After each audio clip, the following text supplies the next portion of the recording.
दुसरीकडे जाणार आहे याबद्दल माझ्या मनामध्ये शंका आहे, तुमच्या मनामध्ये शंका असेल. आणि अशा डोंग्याने लबाड नेतृत्वाच्या पाठीमागे आपल्या राष्ट्रवादी काँग्रेसची फरफट होऊ द्यायची का?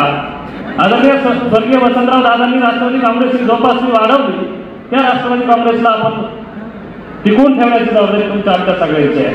आणि म्हणून निश्चितपणे या महायुतीच्या माध्यमातून आदरणीय दादांनी राष्ट्रवादी काँग्रेसला या पुढच्या काळामध्ये भक्कमपणे देशाला आणि राज्याला नेतृत्व देण्याची जबाबदारी आदरणीय अजितदादांनी घेतलेली आहे. आणि म्हणून आपण सुजयदादांच्या माध्यमातून अजितदादांना अपेक्षित असलेल्या राष्ट्रवादी काँग्रेसचं मताधिक्य या पारनेर तालुक्यातून सुजयदादांच्या पाठीशी आपण उभं करायचे.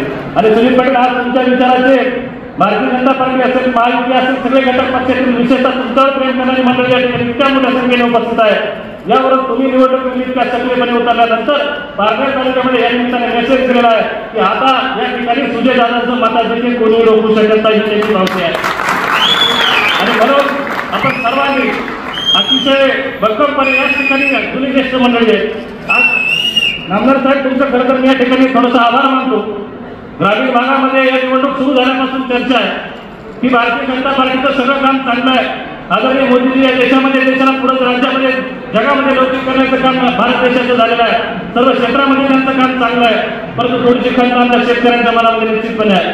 त्या निमित्तानं मला देखील तुम्हाला दिलासा द्यायचा आहे की राज्यामध्ये महायुतीचं सरकार आहे, देशामध्ये आदरणीय मोदींचं सरकार आहे. तांबे साहेबांनी सांगितलं की आता पुन्हा देखील तिसऱ्यांदा मोदी येणार आहे.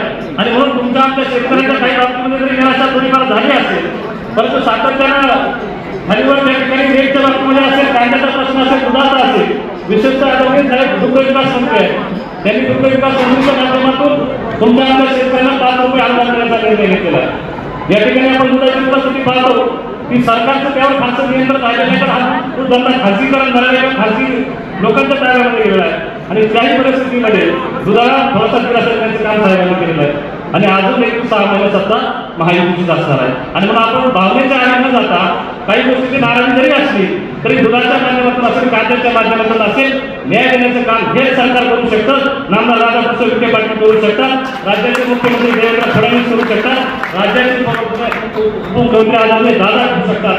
म्हणून मला या ठिकाणी तुम्हाला एवढं सांगायचंय की आपण महायुतीच्या पाठीशी भक्कमपणे उभे राहा. उद्या जर खासदार आपल्या चर्चा झाल्यानंतर नगरपालिकेच्या विकासाला चालना आपल्याला सातत्याने पुढच्या काळामध्ये देखील ठेवायची. म्हणून पारनेरच्या मताधिक्य या पुढच्या काळामध्ये अतिशय चांगल्या पद्धतीने आपण द्या ही विनंती या निमित्तानं करतो.